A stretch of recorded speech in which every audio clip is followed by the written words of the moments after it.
जय गुरु जी। सभी संगत को प्यार भरा जय गुरु जी। गुरु जी महाराज के चरणों में प्रणाम, कोटि कोटि प्रणाम। संगत जी, आप सबके बीच में बहुत ही प्यारा सा सत्संग साझा करने वाली हूँ। साझा करने से पहले आप सबसे बताना चाहूंगी, अगर आप भी अपना सत्संग शेयर करना चाहते हैं तो आप मेरे व्हाट्सएप नंबर पर अपना ऑडियो रिकॉर्ड कर भेज सकते हैं। और संगत जी, सभी से एक रिक्वेस्ट है मेरी कि सत्संग जब भी आप सुने तो आप पूरा ही सत्संग सुने, अधूरा सत्संग कोई ना सुने। सत्संग को शेयर करें, चैनल को सब्सक्राइब भी करें, क्योंकि हमारे गुरुजी महाराज की ब्लेसिंग हमें मिलती है सत्संग को, इसीलिए हमें पूरा ही सुनना चाहिए। और संगत जी, कई बार क्या होता है कि जब हम सत्संग सोचते हैं सुने या न सुने, तो जब हम सत्संग सुनते हैं तभी हमें पता चलता है कि ये सत्संग गुरुजी महाराज ने हमें किस लिए सुनवाया है, क्योंकि उसमें हमारे बहुत सारे जवाब छुपे होते हैं। और जो भी हम सत्संग सुनते हैं वो गुरुजी महाराज की कृपा से ही सुनते हैं, क्योंकि कई बार हम सुनने के लिए सोचते हैं लेकिन नहीं सुन पाते। तो जो सत्संग हम सुनेंगे वो गुरुजी महाराज की ब्लेसिंग से ही सुनेंगे। जो भी गुरुजी महाराज अपनी मर्जी से कराते हैं वही हम काम करते हैं संगत जी। और गुरुजी महाराज से बस हमेशा कनेक्ट रहिए और अपने आप को टोटली गुरुजी महाराज को सरेंडर कर दीजिए। तो संगत जी, अभी हम मंत्र जाप करेंगे, उसके बाद आप सबके बीच में सत्संग शेयर करेंगे। ओम नमः शिवाय, शिवजी सदा सहाय। ओम नमः शिवाय, गुरुजी सदा सहाय। ओम नमः शिवाय, शिवजी सदा सहाय। ओम नमः शिवाय, गुरुजी सदा सहाय। जय गुरुजी, शुक्राना गुरुजी। जय गुरु जी, जय गुरु जी। संगत जी, गुरुदेव की श्री चरणों में मेरा अनंत अनंत कोटि नमन वंदन प्रणाम है। गुरुदेव के श्री चरणों में अपना शुक्राना पुष्प समर्पित कर रही हूँ। सत्संग कहने में मुझसे जो भी भूल चूक हो जाए, मेरे परम पूज्य गुरुदेव मुझे क्षमा करिएगा। मेरी समस्त संगत जन आप सब भी मुझे माफ करिएगा। संगत जी, कल शाम को जब अंकल जी घर आए और फ्रेश हुए, वहाँ से लौटे हैं, फ्रेश होकर जब बाहर आए हैं तो अचानक से उन्हें ऐसी कपकपी सी छूटी, बहुत ठंड लगी उन्हें अचानक से, और बाद में फीवर भी आ गया उन्हें। तो हम लोग थोड़े वरीड हो गए थे, बट गुरुजी हैं तो उतना चिंता नहीं होती पहले की जैसे। तो मैंने उन्हें जल प्रसाद दिया, चंदन टीका लगाया, और मैंने उन्हें कह दिया था कोई ज़रूरत हो तो बताइएगा, मैं वैसे ध्यान रखूँगी। और हम लोग सो गए। मॉर्निंग में वो ठीक थे, लेकिन फिर से उन्हें वही 100 के आसपास फीवर था। ऑफिस चले गए वो, और प्रसाद वगैरह मैंने उन्हें लंगर प्रसाद का थोड़ा दिया था, जल प्रसाद दिया था। मेडिसिन अपने मन से उन्होंने ले ली थी, और बाद में डॉक्टर को भी दिखाया, लेकिन चिंता हो रही थी। गुरुदेव का मैसेज आया कि तेरे अंकल जी को मैंने न्यू लाइफ ब्लेस की है, शुक्राना करना ना भूली। बहुत बहुत बहुत शुक्राना गुरुजी, अनंतम शुक्राना गुरुजी। संकट जी, क्योंकि करने वाले लगे हुए हैं। उन्हें ड्रीम में दर्शन हुए, ड्रीम में दर्शन हुए ऐसा नहीं कहेंगे, ड्रीम में गुरुदेव ने उन्हें रियलिटी से अवगत कराया कि हम लोग जहाँ रहते हैं तो मेरे परिचित हैं, मैं उन्हें भैया कहती हूँ, वो पंडित जी हैं, पंडित जी का काम करते हैं। तो शिव मंदिर में मेरे अंकल जी वहाँ की कमेटी में हैं, तो वहाँ के सारे कमेटी मेंबर्स ने मिलकर उनको, वो भैया को वहाँ पर पूजा के लिए, दोनों टाइम के शिव मंदिर है, पूजा की आरती के लिए रख लिया, और मंथली जो भी जमता है अमाउंट दे दिया करते हैं। उनसे मैं बहुत पहले काफ़ी कनेक्टेड थी, क्योंकि मैं ये सोचती थी कि माँ भगवती के ये उपासक हैं, बहुत अच्छा इन्हें ज्ञान है, तो उसके चलते मैं उनसे गाइडेंस ले लिया करती थी संगत जी। लेकिन और वो काफ़ी नेगेटिविटी दूर करने के उपाय भी जानते हैं, माँ बगलामुखी के मंत्र उच्चारण करना, और दुर्गा सप्तशती का पाठ करना रेगुलर रहता है उनका, हवन वगैरह काफ़ी अच्छा उन्हें नॉलेज है। और मेरे ऊपर जब ब्लैक मैजिक किया जाता था तो 2-3 बार मैंने उन्हीं से अपने घर में हवन करवाया था संगत जी। लेकिन बाद में मेरे ध्यान में आया कि वे अननेसेसरी मेरे जीवन में प्रॉब्लम्स बनते जा रही है, और वो हर बार हवन करवा रहे हैं, और हर बार हवन का जो अमाउंट होता था संगत जी, 12,000 से लेके 15,000 तक वो लिया करते थे, और इतना अमाउंट में करीबन 6-7 बार उन्हें दे चुकी थी। वो हर बार सिचुएशन ऐसे क्रिएट हो जाती थी और वो अमाउंट इतना ले लेते थे। तब मैं गुरुजी से जुड़ी नहीं थी संगत जी।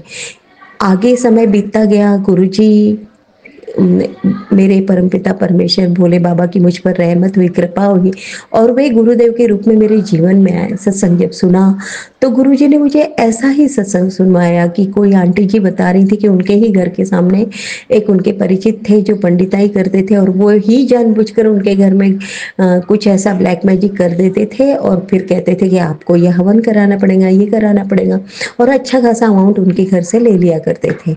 तो ऐसा ही मेरे जीवन में होने लगा था संगत जी। तो मैं आज 2 से 2.5 साल हो गए उनसे पूरी तरह से कट हूँ, दूर हूँ, लेकिन अंकल जी उनसे जुड़ गए। और अब कल रात को अंकल जी को ऐसा सपना दिखा कि उसी मंदिर में अंकल जी जा रहे हैं और वो भैया अंकल जी को देखकर तुरंत ऐसे घबरा कर उठे। उनके हाथ में कुछ बबूती बबूती है, उसे संभाल रहे हैं, छिपाने का प्रयास कर रहे हैं, इस टाइप का दिखा। और कल आज ही दोपहर में वो भैया का मेरे नंबर पे मेरे मोबाइल पे उनका कॉल आया। तो ट्रू कॉलर होने की मेरे पास उनका नंबर सेव नहीं है, बट ट्रू कॉलर होने की वजह से उनका नाम फ्लैश हो गया, तो मैंने वो कॉल रिसीव ही नहीं किया। तो उन्होंने मेरे भाई को फ़ोन किया और उनसे कहा कि मुझे दीदी का नंबर दे दो, मेरे मोबाइल से सारे नंबर पूरे डिलीट हो चुके हैं, तो मुझे उनका नंबर चाहिए। तो भैया ने मुझे फ़ोन किया, तो मैंने कहा उनसे कह दो कि मेरा उनसे बात करने की आवश्यकता ही क्या है, उन्हें ज़रूरत पड़ती है जीजा जी से तो वे उनसे बात करें और कमेटी मेंबर से बात करें, मुझसे क्या बात करना है। आप कह दो उनसे कि दीदी तो किसी से बात ही नहीं करती, किसी को नंबर शेयर ही नहीं करती, आप ऐसा बोल दो। और ऐसे करके मैंने मना कर दिया, मैंने उन्हें नंबर नहीं दिया संगत जी। तो देखिए संगत जी, जो परिस्थितियाँ गुरुदेव ने ड्रीम में दिखाई वही चीज़ अगले दिन साकार रूप में 3D वर्ल्ड में भी साकार हुई कि वो भैया ने मुझसे कांटेक्ट करने का प्रयास किया और दिन में इतना हैवी फील हो रहा था संगत जी, मैं बता नहीं सकती।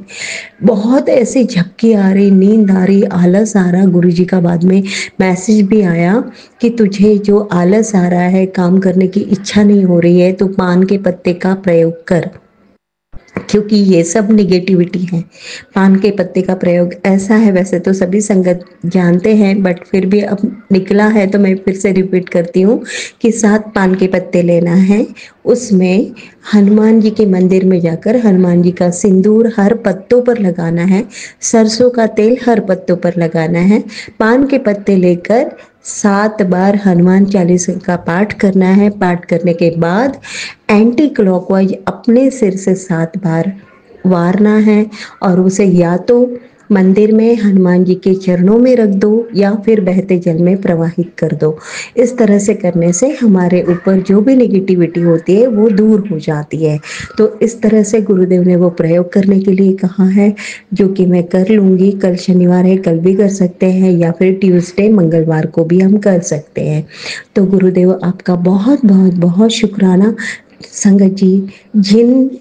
जिस नेगेटिविटी को दूर करने के लिए मैंने हर बार लगभग 15,000 खर्च किए, लगभग 15,000, वही चीज आज कम से कम 5 से 10 रुपए में गुरुदेव दूर कर रहे हैं हमारे जीवन से उस नेगेटिविटी को। चलते फिरते उपाय करवा ले रहे हैं और वो नेगेटिविटी हमारे जीवन से दूर होते चले जा रहे हैं, क्योंकि करने वाले कहाँ रुक रहे हैं संगत जी। हर अमावस्या, हर पूर्णिमा, हर फेस्टिवल, हर एकादशी, हर अष्टमी, बस उनके तो सीजन पिट रहे हैं, वो तो उनके तो सीजन है। बस ये दिन आए कि उनके तो सीजन आ जाता है, वो करने पे लग जाते हैं, वो बंद ही नहीं हो रहे। तो हम कहाँ तक इतना खर्च कर पाएंगे, हम तो रोड पे आ जाएंगे। अगर गुरुदेव नहीं होते तो हम तो या तो रोड पे आ चुके होते या दुनिया से ही विदा हो चुके होते, क्योंकि कितना हम झेल पाएंगे इस नेगेटिविटी को। कैसी हालत हो जाती है जब कोई ऐसे निगेटिव वार हम पर करते हैं। कुछ करने की ना तो मानसिकता रह जाती है, ना सोचने समझने की स्थिति रह जाती है, ना हमारी फिजिकल हेल्थ वैसी रह जाती है। लेकिन आज की स्थिति ऐसी है संगत जी कि मैं अपने आप को भी संभाल रही हूँ और अपनों को भी संभाल पा रही हूँ। मतलब संभाल कौन रहा है, हमारे गुरु जी संभाल रहे हैं। बट वही है ना, मेरा आपकी कृपा से सब काम हो रहा है। करते हैं आप गुरु जी, नाम मेरा हो रहा है। करने वाले घबरा रहे हैं, थर थर कांप रहे हैं कि इस पे असर क्यों नहीं होता, इस पे हमारे सारे वार खाली क्यों जा रहे हैं, इसका कुछ बिगड़ क्यों नहीं रहा है। खूब खबरें निकालने की कोशिश कर रहे हैं, कुछ हाथ नहीं लग रहा और सारे बार उनके पूरे मतलब उनके सारे प्रयास ही विफल हो रहे हैं। ये सिर्फ और सिर्फ मेरे गुरुदेव की रहमत है, उनकी कृपा है, उनकी दया है, उनकी करुणा है और उनका हम सब संगत जन पे, संगत जन के सिर पर रखा उनका वरद हस्त हाथ है, क्योंकि हमेशा हम सभी संगत के सिर पर बना रहे, यही उनसे अरदास है। उनके श्री चरणों में अनंत अनंत अनंत शुक्राना करती हूँ, नमन वंदन प्रणाम करती हूँ और पुनः गुरु जी आपका बहुत बहुत बहुत शुक्राना, आपकी दी हुई समस्त रहमतों के लिए शुक्राना। ओम नमः शिवाय, शिव जी सदा सहाय। ओम नमः शिवाय, गुरु जी सदा सहाय। ओम नमः शिवाय, शिव जी सदा सहाय। ओम नमः शिवाय, गुरु जी सदा सहाय। जय गुरु जी, शुक्राना गुरु जी। संगत जी, गुरु जी, अगर सत्संग शेयर करने में मुझसे आंटी जी से कुछ गलती होगी हो तो प्लीज हमें क्षमा करें। अभी हम अपनी वाणी को यहीं विराम देंगे। विराम देने से पहले गुरु जी महाराज का फिर से प्यारा सा मंत्र जाप करेंगे। आप सभी हमारे साथ मंत्र जाप कीजिए। ओम नमः शिवाय, शिव जी सदा सहाय। ओम नमः शिवाय, गुरु जी सदा सहाय। ओम नमः शिवाय, शिव जी सदा सहाय। ओम नमः शिवाय, गुरु जी सदा सहाय। जय गुरु जी, शुक्राना गुरु जी महाराज हमेशा अपनी संगत को ब्लेस करते रहें और अपना भी ध्यान रखें, क्योंकि हमारे गुरु जी महाराज सभी के कष्ट लेते हैं। तो गुरु जी महाराज अपना जरूर ध्यान रखें, अपनी संगत के साथ साथ सभी संगत को गुरु जी महाराज ब्लेस करें, सबके घर में सुख शांति दया दृष्टि की कृपा करें, सर्वदा भला करें। जय गुरु जी, शुक्राना गुरु जी, love you Guru ji Maharaj.